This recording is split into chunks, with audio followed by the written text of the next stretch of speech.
Olá, tudo bem? Bem-vindo ao canal Viver de Renda. Se inscreva no canal, deixe seu like e compartilhe com os amigos.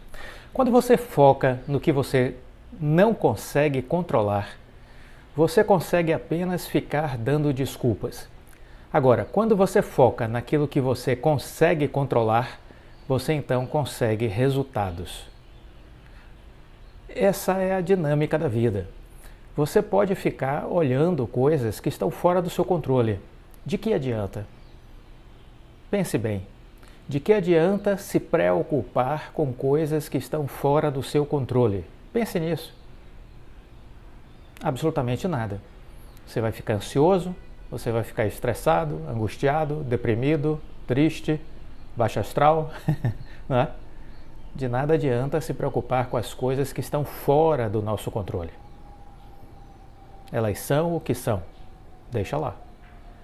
Devemos gastar a nossa energia, a nossa atenção, o nosso tempo em quê? Naquilo que nós podemos efetivamente controlar. Pois nestes aspectos que estão sob o nosso controle, nós podemos imprimir a dinâmica que nós desejarmos e assim obtermos os resultados que podemos obter. Reflita sobre isso. Bem-vindo ao canal Viver de Renda. Se inscreva no canal, deixe seu like e compartilhe com os amigos. Nos acompanhe no Instagram Viver de Renda Canal. Sou Cláudio Faleiro, formado em administração, consultor de empresas e investidor na Bolsa desde 2006.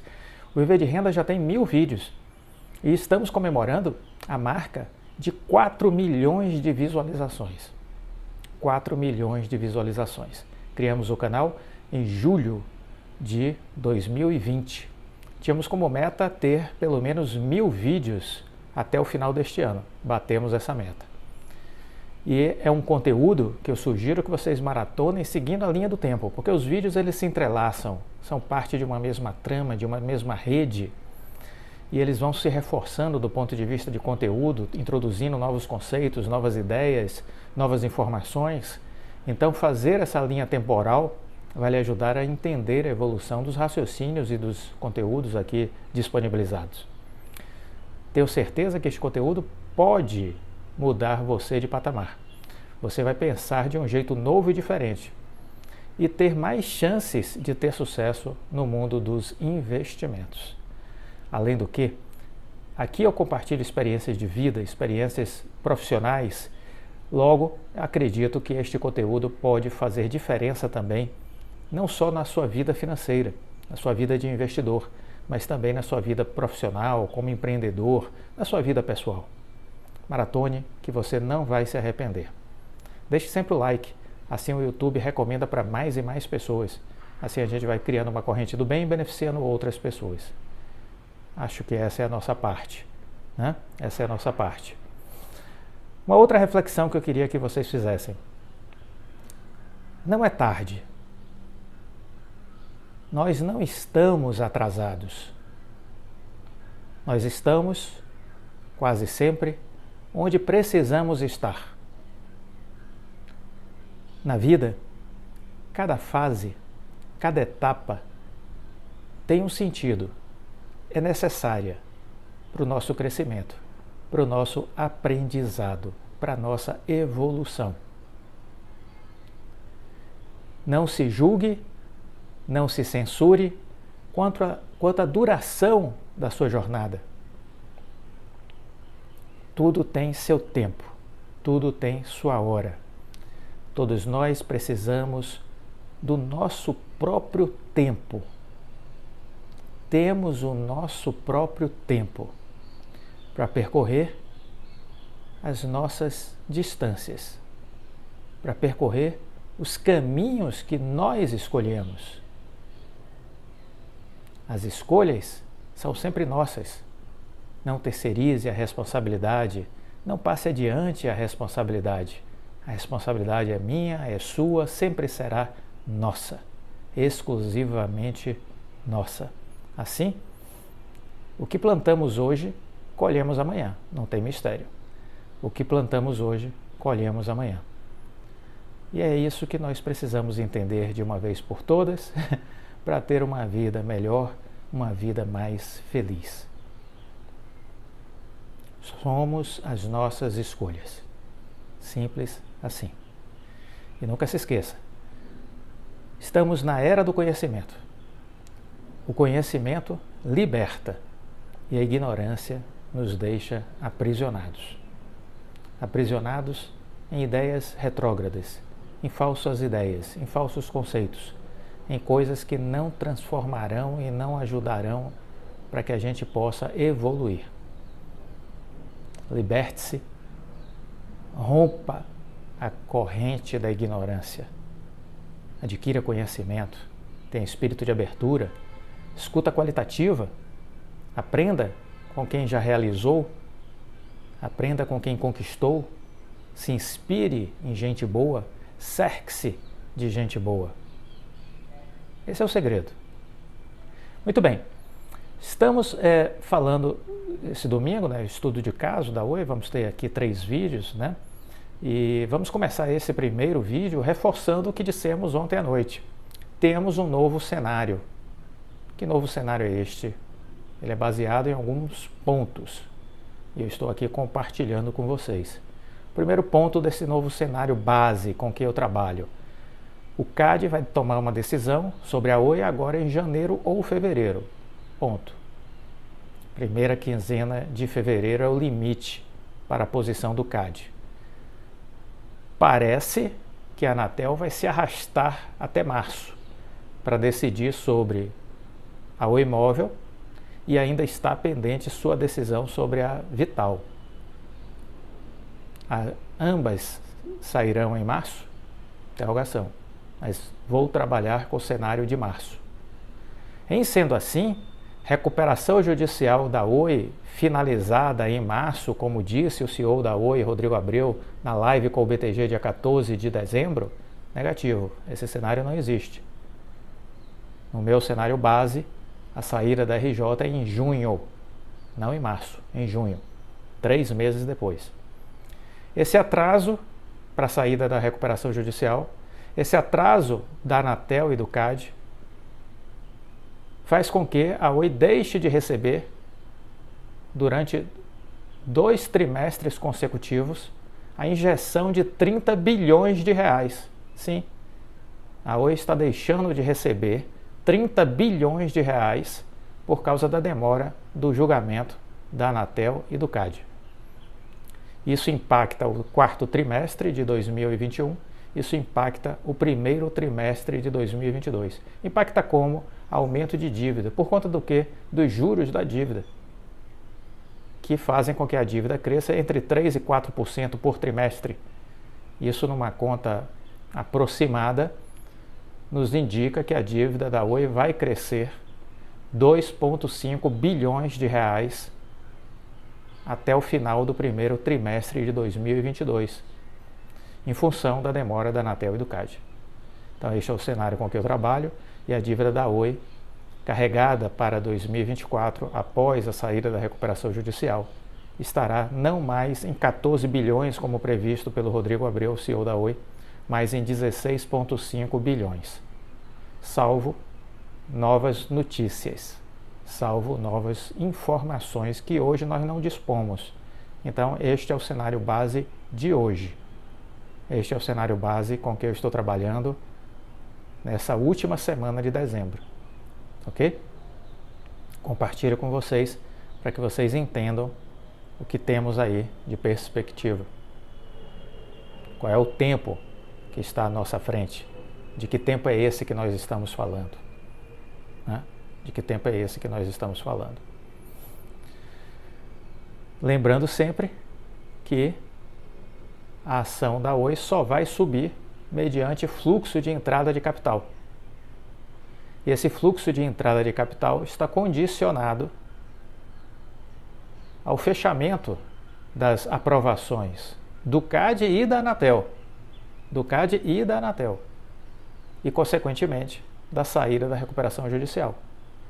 Antes que isso aconteça, não haverá fluxos compradores na Oi, relevantes a ponto de fazerem a Oi subir. Em sendo assim, ela permanecerá na bacia das almas. Permanecerá na bacia das almas. e aí ela é sujeita a toda a sorte de flutuação, ela é sujeita ao movimento de aluguel de ações que empurra para baixo. O Luiz Barzi, outro dia, deu uma entrevista dizendo que o aluguel de ações é um estelionato permitido pela CVM, porque as pessoas manipulam os preços através do aluguel de ações e forçam a baixa, operam vendido e ganham com a queda. Luiz Barzi que disse isso. Muito bem. Dito isso, quero compartilhar algumas coisas que me chamaram a atenção e que têm a ver com este estudo de caso da Oi. Vamos começar falando sobre o sequestro de dados. Os dados são o novo petróleo, já dissemos aqui. O sequestro de dados, como ele vem crescendo e como nós podemos nos proteger, quais são os golpes que tenderão a estar em alta em 2022. Essa é a questão que a gente vai comentar aqui agora.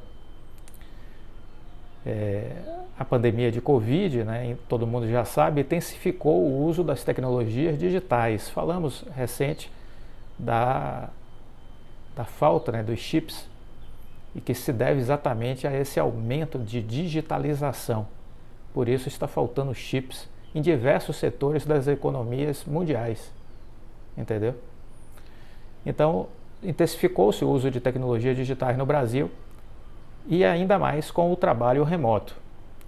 Aulas online, obviamente aí para as escolas particulares, né, que não dá para pensar em aulas online para a escola pública, não possui a menor condição e deveriam ter condições, porque o FUST tem 36 bilhões de reais bloqueados e este governo não fala absolutamente nada sobre esse bloqueio dos 36 bilhões de reais.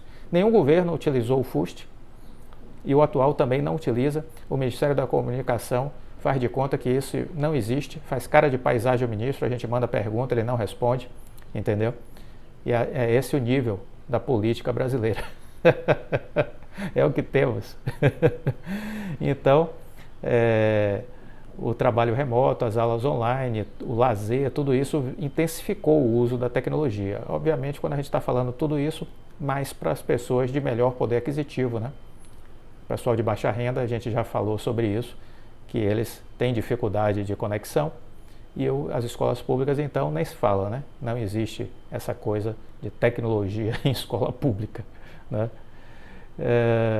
Mas diante, ainda assim, desse crescimento, né?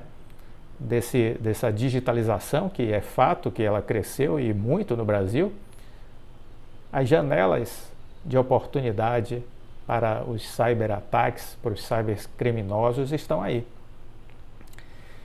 Um levantamento realizado recente pela empresa de segurança digital Kaspersky divulgou seus prognósticos de segurança para a América Latina. Nele, a empresa alerta para as ameaças online que estarão em alta em 2022. Nesse ano, por exemplo, foi identificada na América Latina uma alta de ataques usando o QR Code, que é uma evolução do código de barras, né? A tecnologia que se tornou comum para acessar cardápios de restaurantes, promoções e até localização de lojas. Os internautas brasileiros também foram alvo de cybercriminosos que se aproveitaram da Covid para roubar dados. Por que se quer roubar dados de pessoas físicas e de empresas? Porque os dados são o novo petróleo. Essa frase é de um CEO da Mastercard. Os dados são o novo petróleo. Todo mundo quer roubar informações de empresas e de pessoas e comercializar essas informações ou pedir resgates para devolver essas informações em criptomoedas sempre. As mensagens falsas são os golpes populares no Brasil. Bloqueamos mais de 5.000 sites falsos com o tema da pandemia, disse Cláudio Martinelli, diretor executivo da Kaspersky América Latina, ferramenta que faz parte da segurança digital do Grupo UOL. Segundo dados da empresa, o Brasil é um dos campeões mundiais em golpes de phishing. Ações criminosas enviadas por meio de mensagens falsas de e-mail, aplicativos de mensagens e redes sociais com o intuito de roubar informações confidenciais. Nem sempre com aquela ideia, clique aqui, né? E aí as pessoas inocentemente clicam e permitem a invasão no seu sistema de dados. Foram contabilizados 44,1 milhões de bloqueios de tentativa de fraude em 2020, para se ter uma ideia. A pandemia serviu para reforçar golpes que já existiam e para o surgimento de novos golpes, destaca o especialista. Outros exemplos de ações cibernéticas que se fortaleceram neste ano segundo o levantamento também foram as seguintes: os golpes com o tema de auxílio emergencial, para roubar dados pessoais, os malwares, programas maliciosos disfarçados de aplicativo de ensino, por exemplo, eles cresceram 60% nesse ano. E aí fica a pergunta: o que esperar? O que esperar do ano que vem? O cybercrime, a gente precisa entender, está sempre evoluindo. E por isso as empresas de segurança precisam agir rapidamente para identificar novos ataques online. Os golpes que já ocorreram e que deverão se intensificar no ano que vem são os seguintes: o roubo de dados bancários. A Kaspersky diz que em 2022 o primeiro perigo da lista é o desenvolvimento de trojans bancários e de acessos remotos para celulares Android. Ambos são programas maliciosos que enganam os usuários sobre sua verdadeira intenção. No primeiro, o risco é de roubo de dados de acesso ao aplicativo do banco, por exemplo. No segundo, os cybercriminosos conseguem encontrar um jeito de acessar o celular da vítima e executar ações no aparelho. Esse risco de alta se dá por conta do aumento de serviços bancários em aplicativo para celular, ao invés de acessos apenas pelo computador. Outro item são as vendas de dados online. Outra tendência é a venda de dados roubados em plataformas. Os cybercriminosos estão transferindo informações pessoais ou bancárias das vítimas para compradores de outros países diferentes. E aqui recentemente vimos diversos sites do governo que foram invadidos, né? Tem informações nossas sendo comercializadas, tiradas da Receita Federal, tiradas da Secretaria Nacional de Trânsito, tiradas do Ministério da Saúde, do DataSUS e por aí vai, do INSS, e muitos desses crimes com a ajuda de servidores públicos. Isso já se sabe, isso já tem investigações avançadas a respeito disso, né? A sequência do golpe é roubar os dados e criptografá-los. A liberação muitas vezes só ocorre após o pagamento de resgate, geralmente em criptomoedas. O foco dos criminosos tem sido atacar empresas e governos, mas há outros que conseguem comercializar listas com nossos dados na internet, isso utilizando o Facebook. Segundo o levantamento da Kaspersky, esses golpes devem ser cada vez mais direcionados para pessoas seletas que tenham informações empresariais ou pessoais vazadas. Isso porque a América Latina é mais difícil na América Latina convencer as vítimas a pagar resgate para recuperar dados, deixando o golpe menos atrativo para os cybercriminosos por aqui. Os golpes mais recentes que estarão em alta, a gente tem visto aí, diz o relatório. As moedas digitais vão ganhando popularidade, principalmente como fonte alternativa de investimento, por conta da desvalorização das moedas físicas, da inflação, né? E nos relatórios com as previsões para 2022, esse setor também aparece como potencial para os golpes. Nesse caso, a fraude envolveria empresas de investimentos que recolheram fundos dos usuários e depois fecharam as portas e sumiram com o dinheiro das pessoas. O cybercrime brasileiro também é especializado em golpes financeiros e pode ser visto em 2022 um crescimento no que diz respeito às fraudes envolvendo criptomoedas. Por isso, é sempre importante checar as informações da corretora que você está se vinculando, né? Em especial nesse mundo cripto. No mais, evitar fazer download de aplicativos que não são de lojas oficiais e deixar de cometer o equívoco de clicar em links suspeitos. Isso é como se abríssemos a porta de casa para o criminoso. Como citado no começo, o QR Code, se tornou alvo do interesse dos criminosos e ele deve continuar em 2022, né? Esse tipo de ataque usa os códigos maliciosos para instalar aplicações no dispositivo da vítima ou direcioná-la para sites que pedem informações confidenciais, como credenciais de login e de acesso. Este relatório da Kaspersky para 2022 também destacou que as redes sociais também estão em foco. A empresa chama atenção para a fábrica de trolls ou zumbis, ou seja, o uso de perfis com intuito criminoso, por políticos, por exemplo, ou por figuras de poder, para criar comoções nacionais em momentos críticos sociais. Foi identificado um aumento do chamado web skimmers estrangeiros, ataques com códigos maliciosos em um site, aplicando golpes em usuários na América Latina. Isso se deu por conta do aumento de compras online durante a pandemia. A ação rouba dados de cartões de créditos dos internautas enquanto eles realizam compras nos sites comprometidos. Como se proteger? É a grande questão. Como se proteger? Uma das medidas mais efetivas contra os crimes online é a busca pela informação. Isso ajuda o internauta a se blindar de golpes, muitas vezes simples, mas que têm um grande potencial de risco para sua segurança e privacidade. Vale verificar 2 vezes quais links você está abrindo ou compartilhando na internet, já que os golpes podem estar disfarçados neles. Isso porque, em alguns casos, a própria vítima do ataque acaba tendo sua parcela de desatenção no dia a dia.